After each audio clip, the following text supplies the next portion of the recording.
Hey y'all, it's Maritime in America again, a podcast where we're charting America's offshore stories. It's the only podcast that highlights mariners' perspectives on issues facing the offshore community and the greater U.S. maritime community. I'm your host, Aaron Smith of the Offshore Marine Service Association. Each Friday, I'll bring you the Offshore Briefing, a quick rundown of the week's notable developments, updates, and news you need to know in the offshore space. In addition, we'll feature a special guest from the maritime world, bringing a mariner's voice and real-world perspectives straight to the show. Joining me are my co-hosts, Ashley and Angelle, where we'll strengthen the maritime American mariner's voice by diving into the people, policies, and powerful currents shaping the U.S. maritime community. Whether you're on deck or at your desk, we're glad you're here.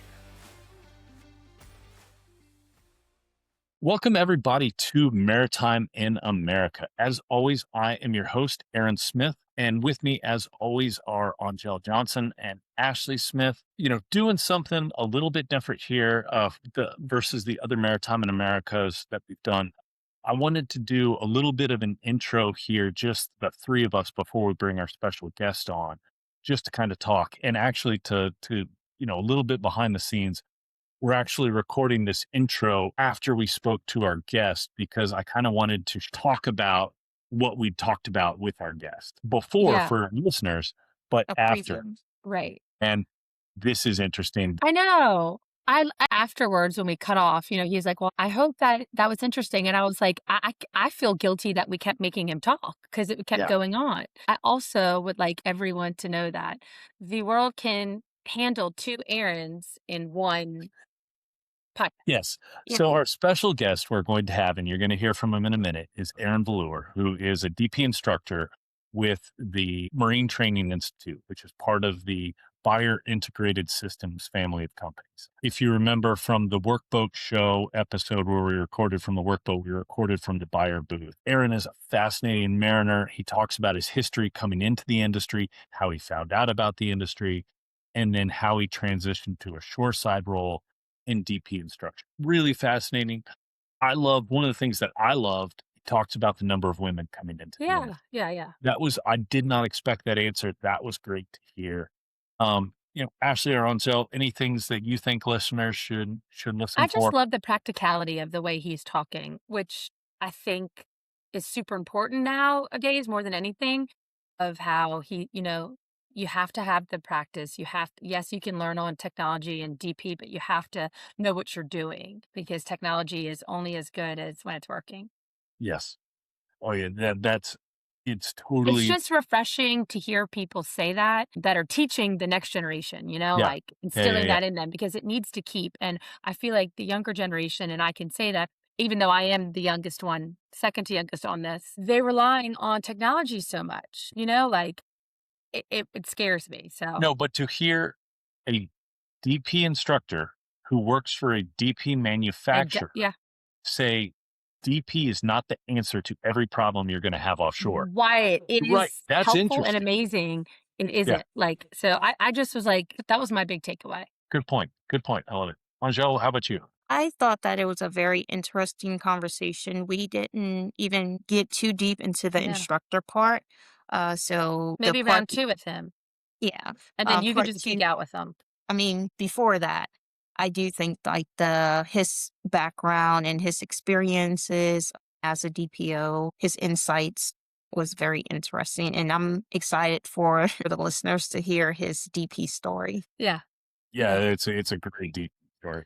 And someone also that has worked on supply boats, worked on crew boats, worked on tugs.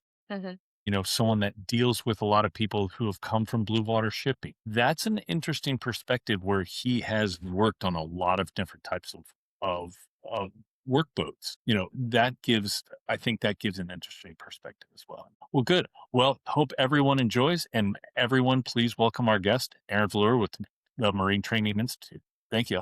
Aaron, great to talk to you. Good to see you again. Aaron's with the Marine Training Institute, as I said in the introduction. Aaron, introduce yourself to the audience. Well, once again, I'm Aaron Valure, DP training instructor over here in Gray. where we specialize in shelling out new DPOs for people that are coming into this side of the industry, as well as people that are coming up through the ranks and looking for jobs, or yeah, just pretty much moving up through the ranks. So they go through the whole certification process and kind of guide them through the standards that's set in place. And hey, you do an absolutely great job. And I'm not just saying that Thanks. because I'm talking to you. I mean, one of the absolutely more diligent instructors that I've ever met. And so that's why it's a pleasure to have you on the program today. But look, I don't know your background. Where'd you grow up? Yeah, I actually grew up here in Houma, Louisiana. Pretty much spent most of my time in the surrounding areas, bouncing around a little bit, and just pretty much needed a new car. I was in school and decided to take the advice of a friend that was already a licensed engineer in the industry, and good friend Brian, still friends with him today. But I was 20 years old. So nobody would hire me because I had no oil field experience. And that's something that I still kind of hear from people that are trying to get into this side of the industry. You got to get experience somewhere. So I ended up getting in touch with a head of, well, I ended up having to give them 20% of my paycheck after taxes for 6 months. No. In order for me to get a job. So my first job was making $75 a day. So after I got my check, for 2 weeks, they take 20% out of it, and I go collect a check from them. I'd have been making more money at Burger King, you know what I mean? Jesus. And you still have a good bit of that in the industry today. You'll see a lot of them posting up on Facebook posts and trying to get into the industry. Yo, I need a job. We got jobs over here at this and this company. We'll get you in, just sign this contract, But No, it you ended up I've working. actually never heard that. I mean, I know people that are helping out, but I've never heard where No, they it take it from is. the individual, not the company. It sounds like a record label. It's but some of them are actually legitimate and do a really, really good job. Some of them are predatory. So, if I see some stuff, I'll refer them to the good ones and then tell them which ones to kind of avoid. Yeah. So, but that's all I got to the industry is doing that. Where did you Kind of start like off you're at? saying, I'm glad that there is someone in a classroom that's kind of had one of those bad beats like yourself that you can now advise the next generation. Mhm. But you did finally. So what kind of boats did you go on to first? What did you I started out on crew boats. crew boats? All right.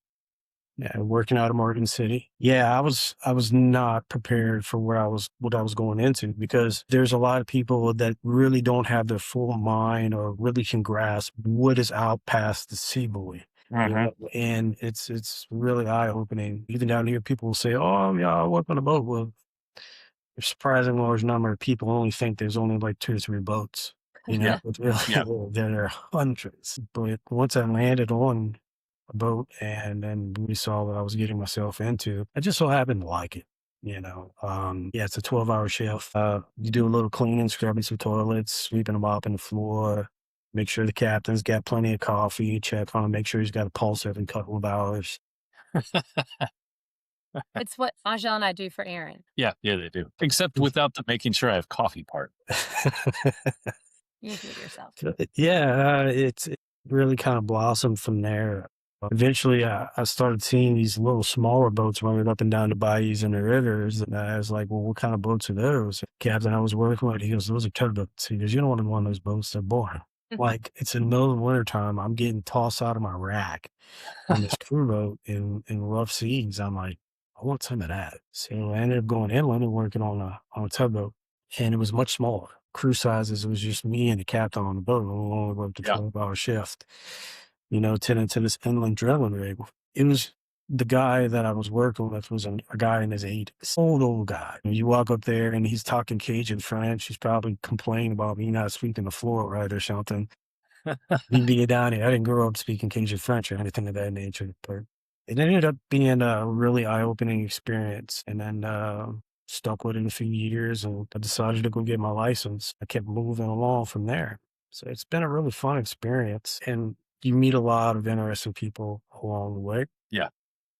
And you have to really kind of adapt to working with different personality types. Um, Mhm. and that takes some getting used to, especially if you're not used to it at all. And when you're stuck on a boat with those personality types. Yeah, you can only run so far. Yeah, Yeah, Yes. exactly. so Exactly. you What have to did you have get that. the car? Yes, I did. And what was it? It was a Toyota Corolla. Okay. Hey, that's I've always been kind of economical when it comes to cars. No, I just was curious if you got the car and what it was. So good for you. Yeah, it uh really worked out. so how long then did you stay on deck before getting, what we say, and I think for some of our listeners that are not directly mariners, they're always surprised that, we refer to a license kind of like military refers to officers. And I don't think a lot of people get that, there's a difference between a credential and a license. So which I think is a lot of people don't get. But so how Right. long did you stay, on deck before getting your license? And what license did you get? Right about 3 years. So I had more than the minimum for the 100-ton Mhm. license, Yeah. which was in order to obtain that license, you have to have 480 12-hour days on deck. Yep. So I had more than that. But when I decided to get it, I didn't know what I was going into. It was like a 2-week crash course on passing your different models in order to get the test. Yeah. The 100-ton license is surprisingly easy to get. And it's one of the only few deck officer licenses that you don't have to actually go to and sit at the Coast Guard with tests. Yeah. It's very strange on how they do that, but not what any of the other licenses goes with. It really, look, I like that we have a system where you can progress and there are licenses fit for purpose. That's a good thing, but there's fit for purpose. And then there is confusing and too many. It's always been that way, man. The Coast Guard is notorious for making things a lot harder than what it needs to be. And that's a big thing that I see in the industry is that a lot of guys and girls that are trying to move up from different license sizes, the Coast Guard makes it Yeah. incredibly difficult. And then you want to toss in STCW as well.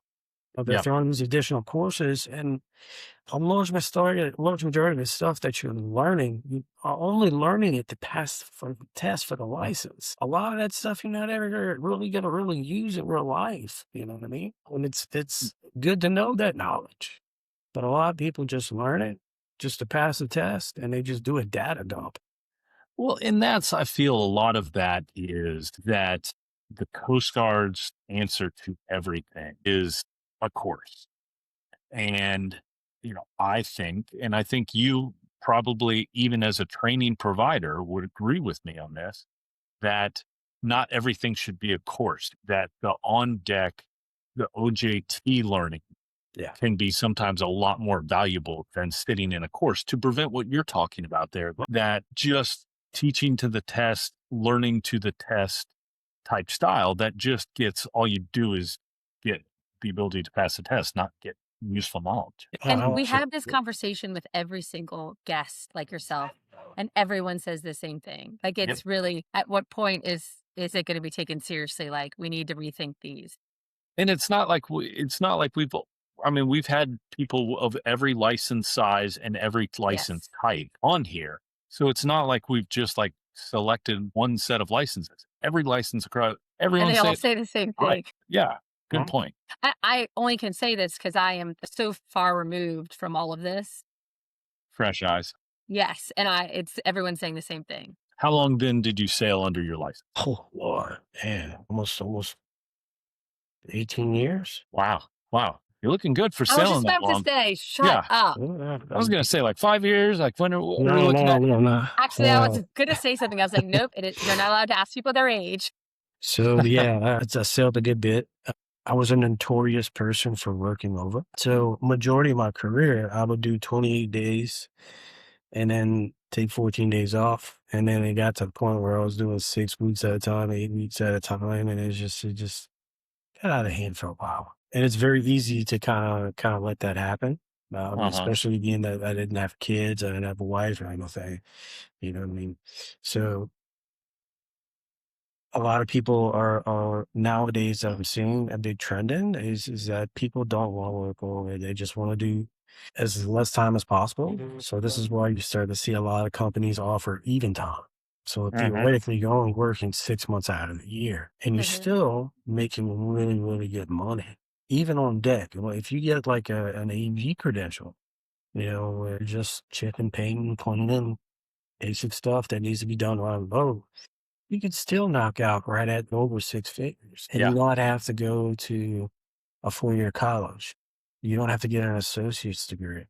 If you go and you put forward work and you put in the time and do what's expected of you and listen and don't whine and complain and cause problems, you can provide a good life for your family, very easily. You really can. And it's something that we don't do a good enough job of talking about. We, meaning Mm. the entire industry, don't do a good enough job of talking about. And yeah, I think it's interesting how many times we've seen the lifelong AB where people outside the industry think the AB is a stepping stone. And a lot of people design it as such. But It doesn't I have to think I be. know as many lifelong ABs as I know stepping stone ABs almost. It's probably Yes. an exaggeration, but because of what you're saying, yeah, I'm making a good money. I got all I need. If I don't, someone else is always going to be hiring. And I don't have all of these courses. I don't have all of these other requirements that I have, these other hoops I have to go jump through, Well, which kind of, hey, Coast Guard, maybe we have a problem if we're keeping people, if they're like, hey, no, I don't want more money. Just don't make me take more classes. Maybe there's a problem there. yeah, the amount of classes nowadays that's required to move up and take a lodging license is like your 5, 16s, 10,000s, third mates, second mates, and all that is just it's expensive. It really is. Yeah. And the way it seems as though that they're trying to force, the Hawes Piper out and push these smaller training organizations out of the mix to where they're forcing people to go to a maritime academy. And it's seemed like that for years and years. I mean, this is Yeah. not something new that's popping up. No, it really is. Really, the Haas pipe has been cut off, and that's unfortunate. Nothing wrong with the maritime academies People not at all. producing a ton of great mariners, but that's not for everyone. Not it's a great option, but it doesn't need to be the only track. There are other tracks, and we should have other tracks. Yes, No, no, completely agree. there's a lot of great career paths in here. You don't always have to go to the bridge. Yeah. You can go down to the Angelle and be at QMAT and make really good money, and the same thing would become an unlicensed engineer with some of these companies here as well, and Mhm. eventually work your way up to a licensed engineer. There's a ton of career paths if you want to go that route. Some of And these you know boats what? have to operators. I will say what I see are actually a lot of the people that populate the shoreside maritime roles are actually, I would say, probably more of them come from the engine room than from the navigation side. Whether that's because of the Yeah, skills you learn or the just kind of innate technological capabilities that yeah, that a lot of people that go into the engineering have. It seems I run into so many more people from the engine room serving as auditors or something like that than from the deck side. I absolutely. don't know. I see that as well. Yeah. Usually, the operations department shore side and the operations department for sure.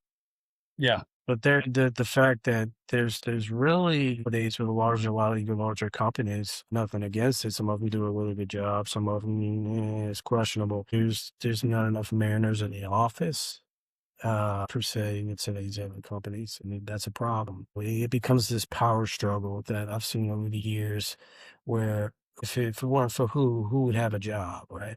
Mhm. If the officer boat would have the job or vice versa. Yeah. So there tends to be a little bit of animosity. And what I've seen at some companies where they actually have manners, they fill in human resources and stuff like that, it's a little bit more understanding. Yeah. And that's always a pleasure to kind of see. That's always a thing that Oh I no. wish other companies would kind of adopt. Certainly have seen those, and I know which ones you're talking about. That.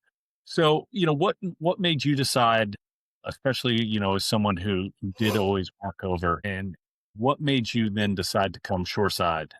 Oh, wait. Before we get Yes. there, I have a question. I don't think that we've asked this question on on the podcast before, but you said that you started on boats. How exactly did you find out about dynamic positioning, or like what did you think about it when like going into that? Interesting story. All right, so that one of the crew boats I was working on, we got a call from at one rig. We got told to go to another rig. Well, what had happened is that apparently one of the guys on the platform was making meth or smoking meth up on the platform. Yeah. That sounds awesome. So he was going crazy. So they were literally trying to catch this guy, and he's climbing through pipes and on top of stuff, and they're chasing him around this platform for hours and hours. So there's catwalk in between these two platforms. It's probably about 75 foot long. So he's on the very top of the catwalk, and they're trying to reach up and grab his leg. What this dude does is he dives into the water. Oh no. And this is probably like a 60-foot drop. Yeah. Hits the water, comes back up, and he swims up to one of the platform legs, and he's hugging barnacles. He's in the water. Yeah. So next thing you know, they fly a doctor out. Doctor finally lands. They put him on our boat. And this is going on for 12 hours. This guy's in the water. Oh my Right? gosh. And the shark hasn't eaten them? Nah. I kind of agree. See where you're going with that, because once you're in the water, I'm you're part of serious. the buffet, right? Yes. Yeah. And so many hours go by, and next thing you know, there's this supply boat that pulls in, and he's just holding it there. And I'm like, how's he not getting tired holding it in there? And Captain's like, oh, he's got a computer system that holds it in there for him. I'm like, oh, well, that's pretty cool. And that was the first time I ever heard of DP. Needless to say, they finally got the guy out of the water, and once he was on the back deck of the supply boat, they were chasing him around, trying to catch him, and finally they just tackled him. Yeah. I'd like to point out that we have talked about cocaine and meth on this podcast.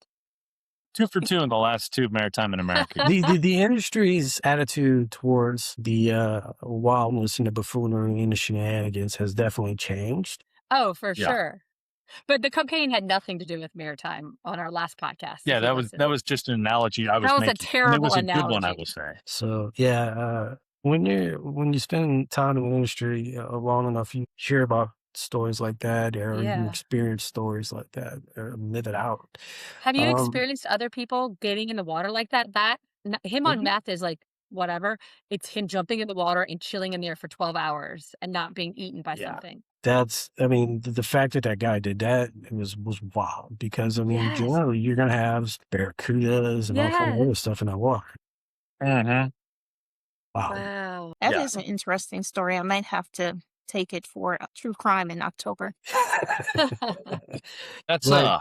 It- yeah, it- that's the way. That is one way to figure out about dynamic positioning. yeah, and That's cool though. It's cool to watch. it's really interesting. I didn't expect it would be as fancy as what it was. I had worked for Abdon Colleague for probably about 3 years on one of their only manual boats. So a lot of me starting out as a captain was actually learning how to hold the boat in position and offloading all the cargo. I'd be there sometimes 8 hours, sometimes I'd be there 10 hours, and I've got to hold it in position. And eventually I got to the point I'm like, I want to be lazy. I want to go sit in a house and let a computer Yeah. do all this.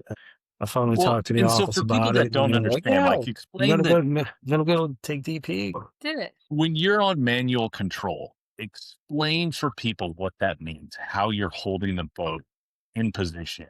So you've got 2 throttles that you got to work with your hands. At the same time, you've got to work the stick to control the rudders to change the position of the vessel. Plus, I've got another thruster that's running a thwartship of the vessel, or port to starboard, that's controlling the heading. So I'm juggling all that, trying to make a 200-foot boat sit still in the water. All while I've got somebody in the back deck that's hooking up large boxes and tanks and everything else, and making sure they're not getting crushed at the same time. So the manual boat handling side of things is very much a dying art form. Yeah. And it's kind of a bad thing, especially with DP. My opinion, and the people that I worked up underneath always agree that you should know how to manually hold a boat in position offshore before you even take DP. The problem is that it's very hard to do at some of these facilities offshore because they don't want you to do it. No. It creates a whole nother problem. Now you've got a generation of DPOs that are operating the system But if something happens to the system and they're the ones at the controls, God forbid, if they're wrong, what are they going to do? And hopefully they're in a situation where they're drifting away, because if they're not drifting away, then they're going to be drifting into whatever they're next to. And that's a whole other issue in itself. You're totally right. And, that's what the OSVDPA is based around, is you have to have the manual boat handling knowledge. And then Well, it's technology. Technology fails. Like, we were talking about it before we got on the podcast. Every podcast we've had something like, you've got to figure out what it, like, you have to have that. Absolutely. Absolutely. It's just a matter of time. And it really only takes 15, 20 minutes a day, even an hour or two when you're just saying about offshore. But I also hear from a lot of master captains that are on some of these boats that some of them, man, you got to force them to go over there and work Yeah. with me. Otherwise, they're not going to take the initiative and do it on their own. And I can understand both sides of the equation behind that. It's the sense that I'm a new person. I don't want to rock the boat, per se. I guess. And it's some of it, they just have no initiative or just no desire to do it, per se. But that's one of the big things that I liked about the assessments with OSVEPA was that it's enforced.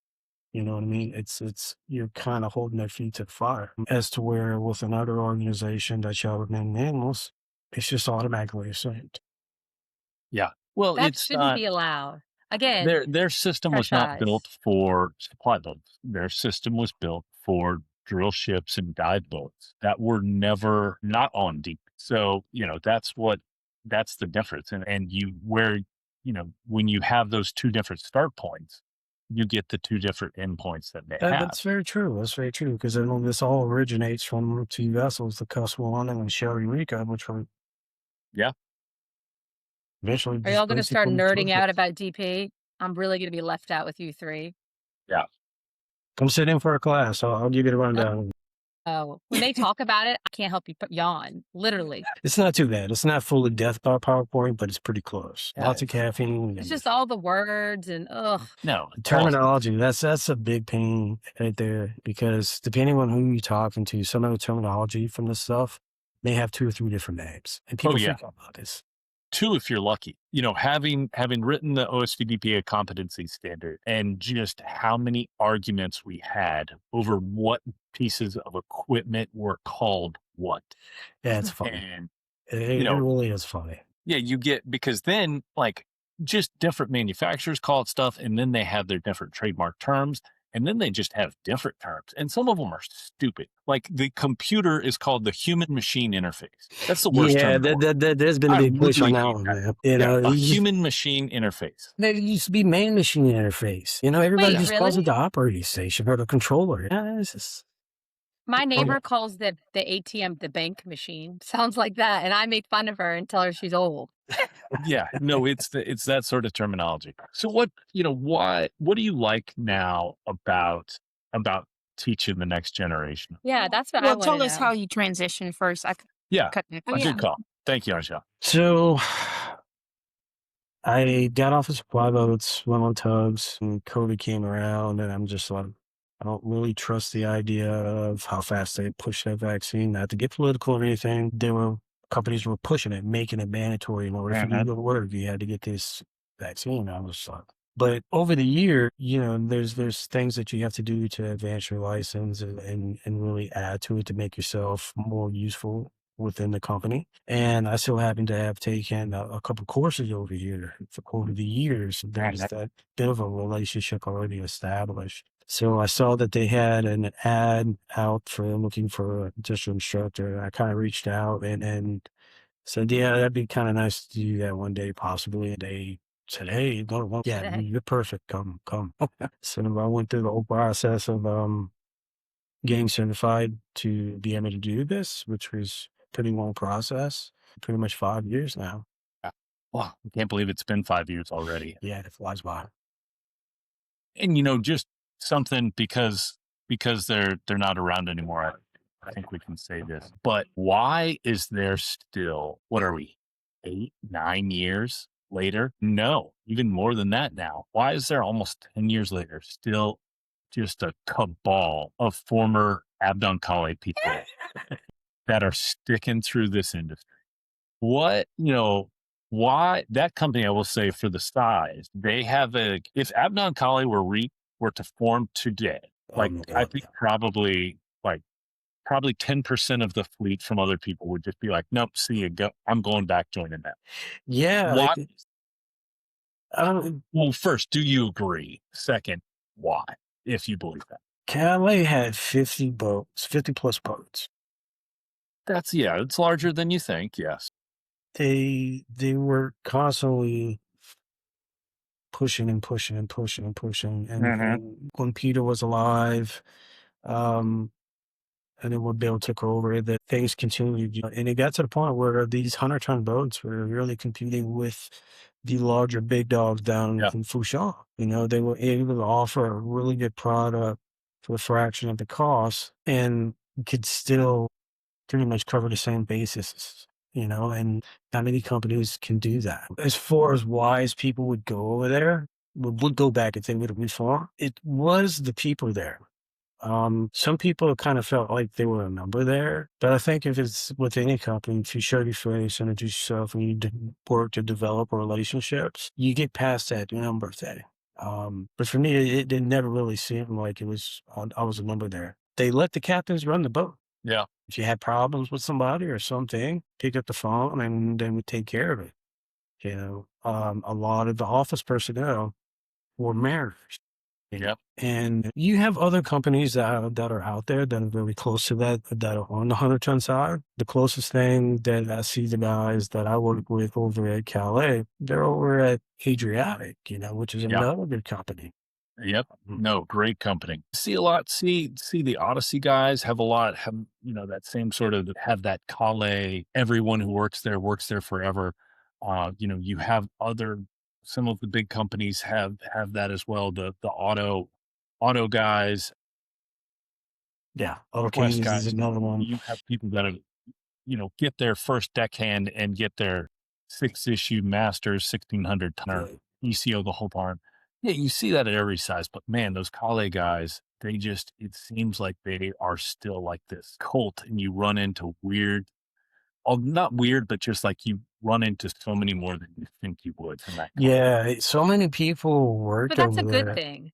Oh, it's a great thing. Yeah. It's like you with your old hill staffers, like you and the Jeff Landry crew, y'all talk all the times, like, and even Kenny Holsoff. Yeah, what Calais was offering, they were offering DP boats. Pretty much all the other boat companies on the bayou didn't offer that. Yeah. So that created that big. That's a good point. And then a lot of those guys, they didn't all end up on boats. Some of them ended up working in offices. Some of them are consultants. No, I'm serious. I find them all all the industry. It's all over the place. Yeah. Like Including running marinas. And you must be talking about Summers, huh? Josh Summers. Yeah. Running a marina somewhere in the mountains of Utah. Why? Oh, yeah. But he needed a mariner's license to do so. He found a good gig. He actually, when I first met him and I were working at Candy Fleet back in the day. He was a captain. There's another company that you want to talk about who has brought more people into this industry is Steve Markram at Candy. Steve who we're still trying to get on the podcast. Shout out Steve Markram.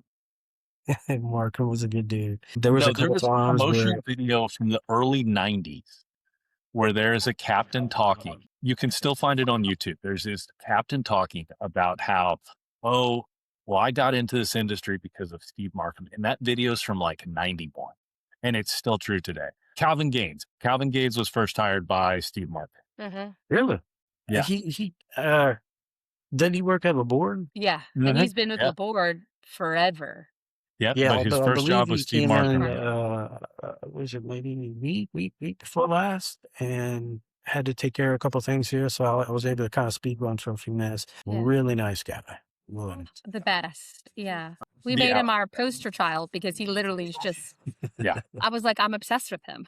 Yeah. Oh yeah. So we're talking about all the older guys. I would love to get back to Aaron's other question about the newer generation. What are you seeing? Man. What are you scared of? Look, I have seen more and more women come into the industry, Oh, okay. and That's great. that is a great thing. And look, some of these girls, or women, I should say, You can say they're girls. sharp, man. They're sharp. That's great. You can tell by the personality types and the way they carry themselves that, yeah, that's going to be a massive real quick. Mm-hmm. She's made it Cool. quick. You can tell that they're highly motivated. The amount of people coming into the industry now that are coming out of maritime academies is pretty impressive. Good. Which is kind of interesting because the Maritime Academy mainly focuses on blue water shipping. Yeah. They don't really train their people to come to this side. We're starting to see over the past 5 years that I've been here, a large majority, and it's a good Why thing. do you think that is? Money. That's good. I mean, if that's what Yeah. that's something that says that points to the strength of our industry, and it then yields. I want to say I don't want to say that yields better people, but it keeps good people in our industry. Yeah, Which is- it can, but at the same time, you have to let the mariners be mariners on the boat. You can't Mhm. treat them like children. Yeah. When you start treating them like children, you're gonna get the total opposite of what you want. But I think it's a really good thing that more people are coming into this industry, and I think it has to do with your social medias, TikToks, and short clips that you may see on YouTube or Facebook or whatnot. Yeah. You start to see more and more people come into it. A lot of people are pushing for, hey, if you want to get into this industry, I'll be private message and I'll help you walk you through the steps to get through it. I don't think that this is something that a lot of schools are really pushing, right? There's no need to go to college and put yourself in debt $100,000 for a degree that's probably going to be replaced by AI in the next 10, 15 years.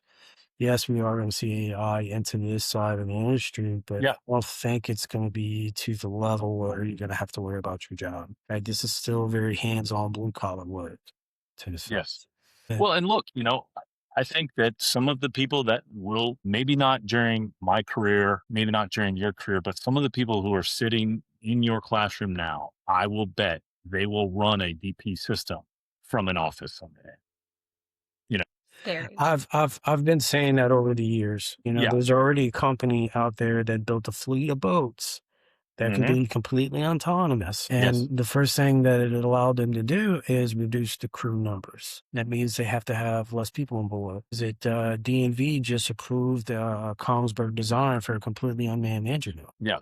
That And means I they've don't, already been running these ROVs from an office, on the other side of the Mhm. planet. So Look, that's I cool. don't have a problem with that, as long as you have the safety levels offshore. Yeah. But if that means that we can have good people that are just commuting, living at home, commuting, and then, working in our industry, and that we can keep good talent in our industry, I support that, Yeah, and Now, will it mean that vessel is completely unmanned in my lifetime? No, I don't think so. I would hope not. not on this side of the industry. No. Not anytime Aaron, soon. you're too old to say in your lifetime.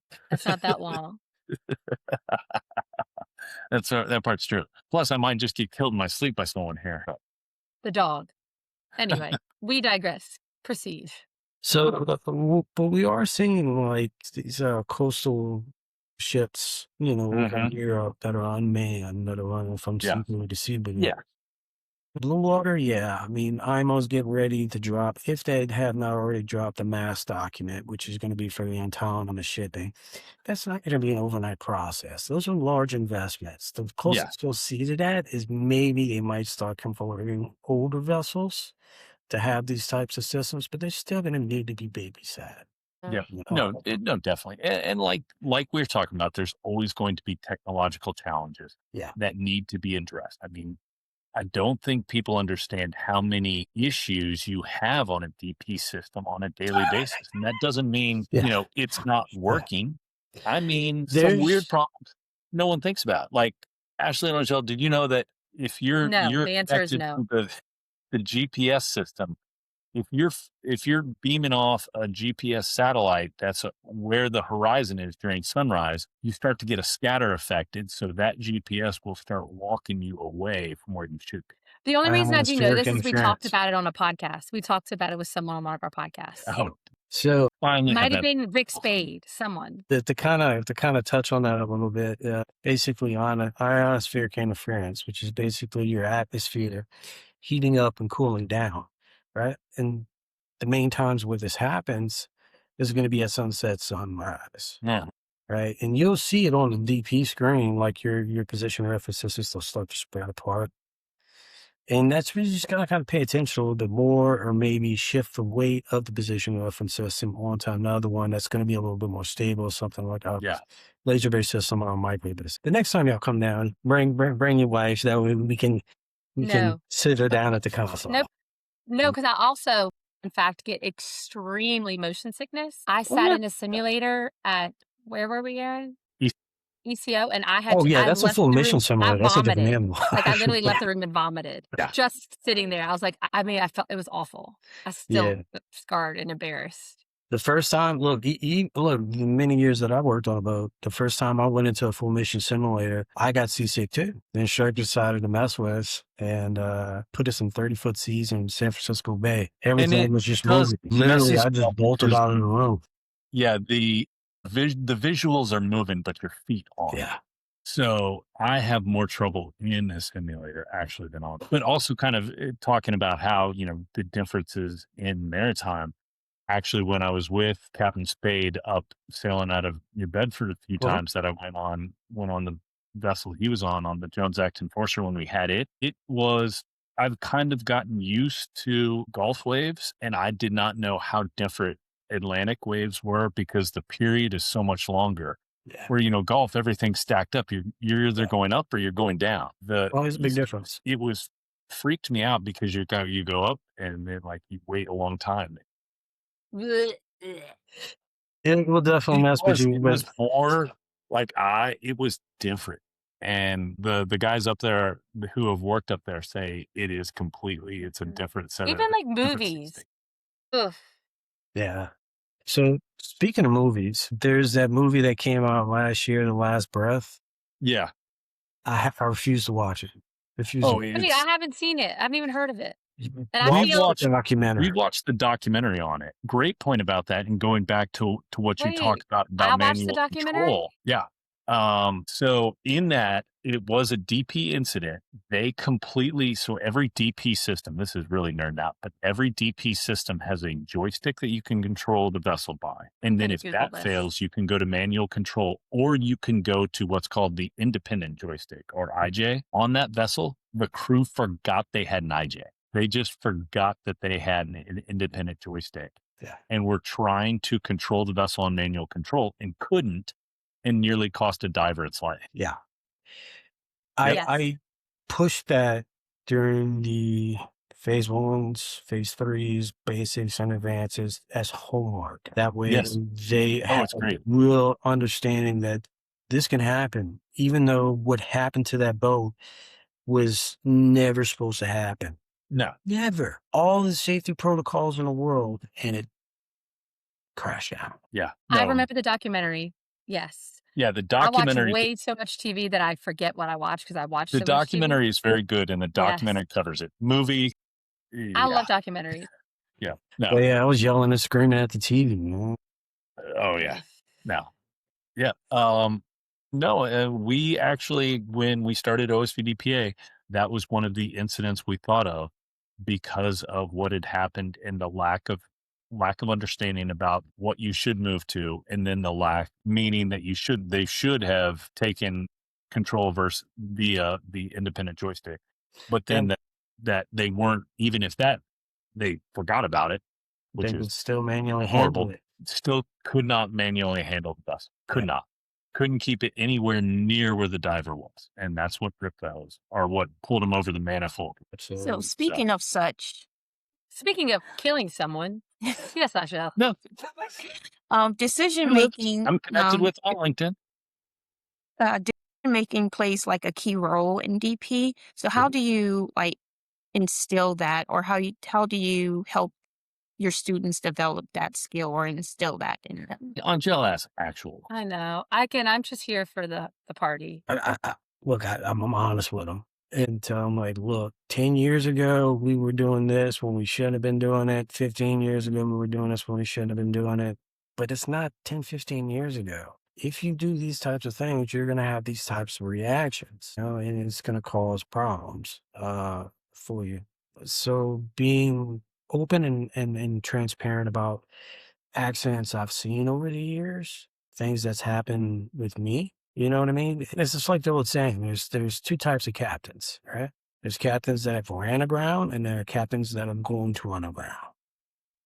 So it's better to make your mistakes in here versus to where you get on boat, because at least in here you still have a job. You know what I mean? Yeah. Your career's not tarnished. And then I encourage them to really just treat it like you would actually treat it at work. Because if you try to act perfect the entire way, eventually human nature kicks in, comfort kicks in, and those little things that you're not supposed to be doing eventually comes out. And that makes it harder for me to correct it, when if you'd have just been straight up and just be natural, I could point that out and kind of guide you in a better direction. Another thing that I really like to kind of drive across is IMCA, in a sense to where that organization does a very, very good job at publishing incidents and accidents that have happened on DP. Yeah. It's always easier to learn from somebody else's mistake than it is for you to actually have that accident happen to you. The reality is that there are some exceptions to the rule to where they can read these things 24 hours a day, 7 days a week, but they have to be in those types of situations to really learn from it. Yeah. And understanding not everybody's going to learn the same way. And that's another thing in itself. Yeah. Well, having watched and having looked through your assessment reports for the last 5 years, I definitely know that you teach to the person, not here's the material, here's how I'm going to present it. I can definitely tell you're meeting everyone on their level, that's why you're an asset to this industry, is because you meet Thanks. people there and you get them that knowledge. Look, you've been very generous with your time here, and I know that we're at the end of the day and probably have more assessment reports to write for Angelle here. So I don't want to keep you anymore, but what if you could change one thing about the maritime industry, or one final thought that you would have for the podcast, what would that be? What would I change about the maritime industry? Or a final thought, because that is a very deep question, Aaron. Very, Because I'm sure very, there's a lot that we change. very, there's a lot. If I could offer any advice to somebody coming into the industry, would be to hang in there. It sucks at first, but it gets better. Once you get into the routine of things become smoother and easier. Take initiative. Don't wait for somebody to tell you to do something. You see it needs to be done. Take accountability. Pick up the slack. It goes a long. Don't think that you can't do anything within this industry. If you apply yourself and really go after it, anything's possible. Your career might start off in one direction, but then again, you may get intrigued by something else within the industry, maritime-wise, and you can go a totally different route. At the same time, it's okay to stay an AV. It's okay to stay an engineer or a QMed that's unlicensed, just because everybody is constantly moving up and chasing these higher credentials. Not everybody wants that responsibility and, sometimes the headache that comes along with it. Not all money is good money. Yeah. So play to your strengths. Those are some great lessons, and applaud your foresight and applicable to everything. I'm like, I just I'm gonna go tell my kids when I get home. Yes. But here's, I've heard this quite often, and so I always ask the follow-up question, because I think it's interesting to see what everyone has. That I think there's a line of change where, it's a completely different lifestyle. It's not good in the beginning. Where's the line to where it turns? Is it a hitch number? Is it a day length? Where's that line? I think it's embracing the suck, Okay. realizing that it's okay to be bad at something, and really put an effort to try to get better at it. Once you be okay, all right, and realize, all right, I kind of suck at this. Somebody want to help guide me in the right direction here, And once you get that, embrace that, and realize that, all right, I can only kind of move up from here. Things do get better, I see it a lot with the phase ones and the basic courses. Yeah. Just because of the sheer amount of information that they have to kind of digest. Yeah. It's a lot of information for the course itself. But I have to tell people, like, look, this is just an overview of kind of like everything. Digesting this information doesn't stop when you pass the test at the end of the week. You still have to continue this information because this information is not going away, right? This is technology is still advancing. Even though it's been around since 1960, DP didn't really start to take off until the implementation of GPS. And what was that, 1983? Yes. So using that as an example, you're still going to kind of have to they're going to be a little bit learning at a time. growing pains. Well, that's a great point. Well, thank you so much for coming on. It's been a pleasure to get to talk to you. And again, asset to the industry. Keep doing what you're doing. Thank you. Yes, thank you. Thanks. That wraps up another episode of Maritime in America. We're proud to highlight the voices and stories that keep the American offshore industry strong. Thanks for spending a few minutes with us, and remember, the course ahead is shaped by those who step up and steer it. If you liked what you heard, be sure to subscribe, leave a review, and share it with your crew. Tune in every Friday for your offshore briefing, and don't miss our next full episode, dropping soon with a very special guest, Mariner's Perspective. Catch you next time.